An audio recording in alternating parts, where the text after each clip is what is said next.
그럼 시작해보도록 하겠습니다. 저는 이제 자동차 디자인으로 보는 독일과 이탈리아의 문화 역사에 대해 발표할 3학년 1반 10번 장철훈입니다.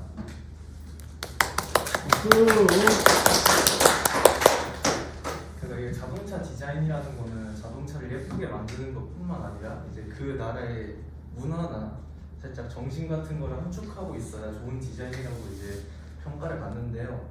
우선 독일과 이탈리아 둘 중에 독일에 대해서 먼저 알아보도록 합시다. 왜 독일이 자동차 강국이라는 소리를 들을까요? 아시는 분 있습니까? 조지훈 학생. 왜 독일이 자동차 강국일까요?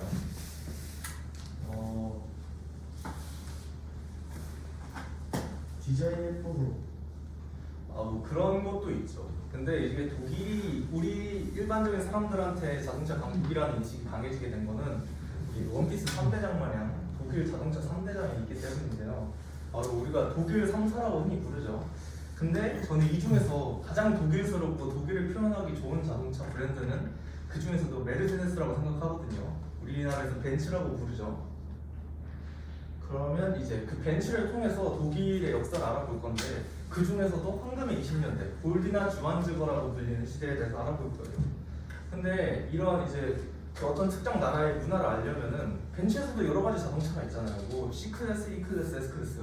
근데 그럼 가장 싸고 뭐 가성비 좋은 자동차를 알아보는 게 좋을까 아니면 가장 비싸고 공들인 자동차를 이제 알아보는 게 좋을까요? 가장 이제 비싸고 공들인 자동차일수록 뭐 디자이너들이 이제 열심히 자동차를 만들었겠죠. 그다음에 정신도 많이 함축하고 있고. 그래서 이제 메르세데스의 가장 고급 라인업인 마이바흐, 이제 한국어로 이제 마이바흐라고 불리는 라인업에 대해서 알아볼 거예요. 그럼 이제 마이바흐가 이때 제가 말했던 황금의 20년대 그때의 럭셔리를 이제 이끌어가던 선두주자인데 우리가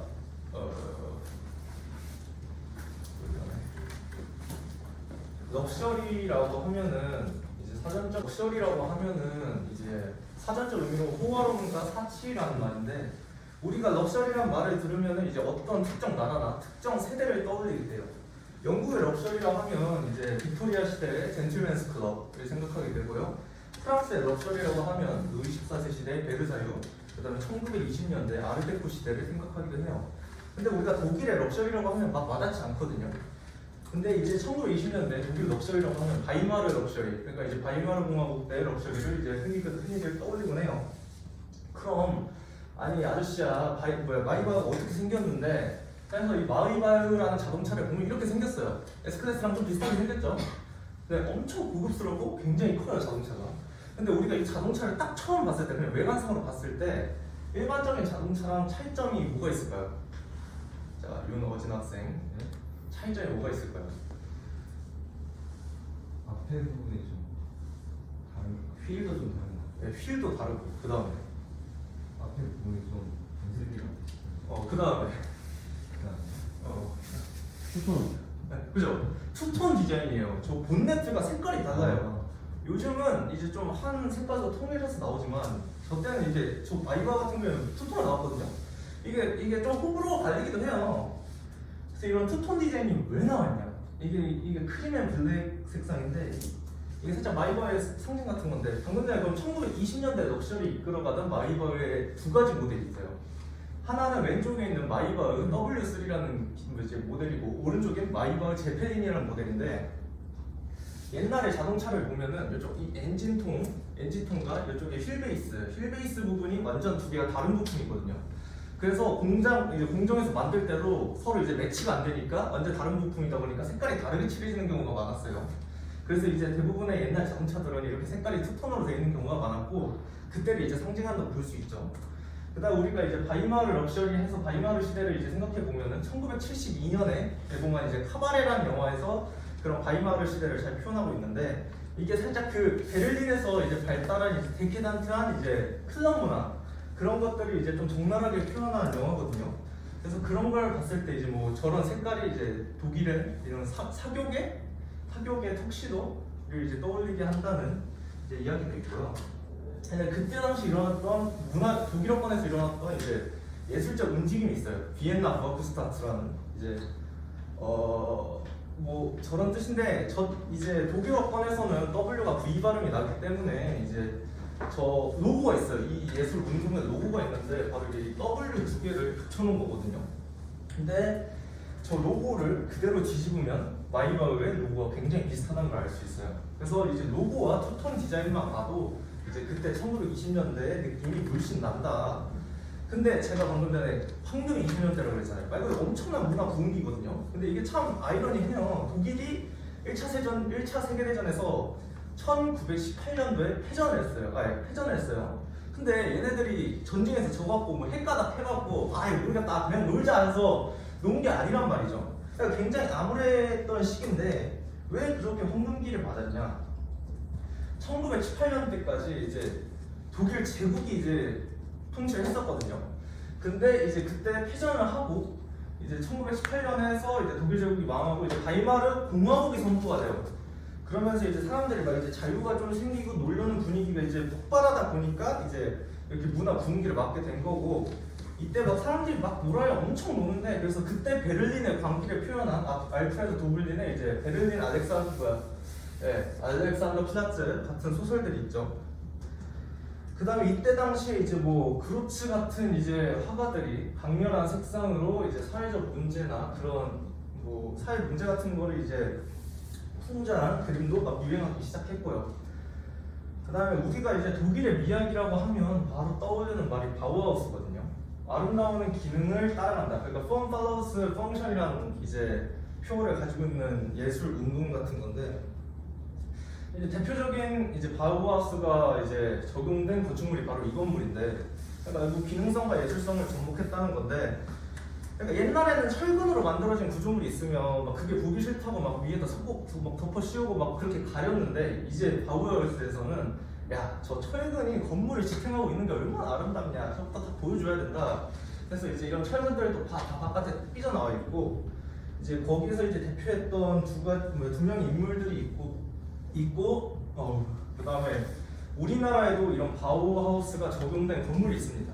페달이 로마에 적용했다고 할 수 있습니다. 막 이런 자동차, 이런 글도 있어요. 그리고 제가 이제 마지막으로 하고 싶은 건 현대 자동차에 관한 이야기인데, 솔직히 우리나라 같은 경우에는 자동차 이제 역사가 길게 오래되지 않았잖아요. 해봤자 1970년대 일본에서 기술 들어와서 만들던 건데, 저는 이 현대 자동차 이번에 나온 아이오닉 5가 되게 우리나라의 정신을 잘 담았다고 생각하고 있어요. 우리나라는 과거에 운운할 수가 없어요. 역사가 굉장히 짧기 때문에. 그래서 더 미래를 지향해야 되고 미래를 바라봐야 되고, 그러니까 그거를 이제 표현하기 위한 직선을 많이 사용했죠. 근데 이번 현대에서 과감하게 엔진 개발 부서를 없애버렸죠. 우리는 더 이상 과거에 대한 미련을 안 남기려고 미래만 바라본다. 그런 느낌으로 해서 저 헤드램프 같은 것도 이제 좀 미래지향적으로 디자인을 했고, 이거는 이제 더뉴 소나타에 대한 상상도입니다. 제가 좀 손을 보긴 했는데, 이제 미래에는 이제 저도 이제 최대한 정리를 합축하려고 이제 한번 노력을 해봤고, 미래에는 이제 제가 그냥 이렇게 상상도만 그리는 게 아니라 그냥 제가 디자인했던 자동차가 실제로 이제 출시됐으면 하는 마음으로 이제 발표를 마무리하도록 하겠습니다. 멋진 디자인 나오는 게 다네. 이거 고치는 거 좀 알려줘야겠다고 페라리한테 찾아가요. 그래서 형씨, 패씨 이거 좀 고쳐봐요 여기 좀 했더니 페라리가 막 화를 내면서 오늘 어디를 트랙터 세일즈맨 시키고 와갖고 나한테 이래라 저래라냐 하면서 막 화를 내요. 그러니까 뭐 여기 농장주도 좀 빈정이 상했겠죠. 그래서 야, 너 자동차 너만 만드는 줄 알아? 나도 만들 수 있어 라고 해서 만든 게 람보르기니입니다. 람보르기니가 되게 근본 없는 브랜드예요. 그래서 뭐 페라리도 여러 가지 이제 자동차가 있겠지만 오늘 알아볼 자동차는 페라리 로마라는 모델인데요. 얼마 전에 이제 출시한 자동차죠. 이제 그러면은 제가 맨 처음에 돌체비타라는 말을 했었는데, 돌체비타가 뭐냐? 1950년대 이탈리아의 이제 어떤 그 문화를 그냥 특정하는 그런 말이에요.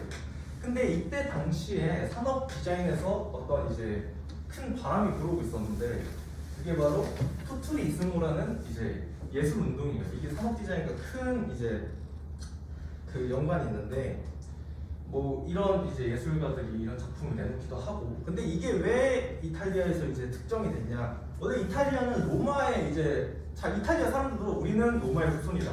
그래서 로마의 예술을 이제 이어받는다 그렇게 생각을 하거든요. 근데 로마의 예술을 보면은 이터나 그러니까 영원함이 상징이에요.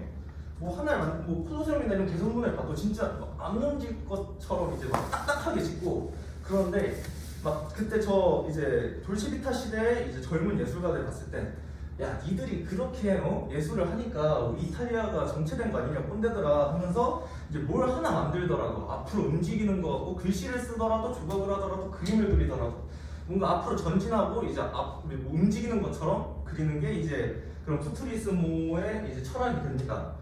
그래서 아니 이 양반아 그래서 푸투리스모랑 페라리랑 무슨 상관인데 라고 보면은 페라리 로고가 이렇게 있죠.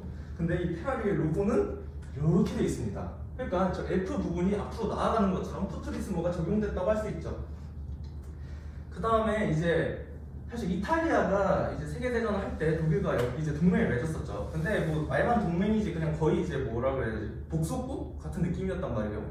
근데 이게 르망 24시라는 대회인데 이때 이제 이탈리아의 페라리가 이제 벤츠를 꺾습니다. 메르세데스를 꺾어요. 그래서 막 사람들이 막 좋아하기도 하고 그러면서 이제 세계 대회에서는 더더욱 이탈리아의 정신이 이제 모든 자동차에 들어가야 된다라고 하면서 이제 자동차 산업과 푸투리스모가 결합되기 시작하죠.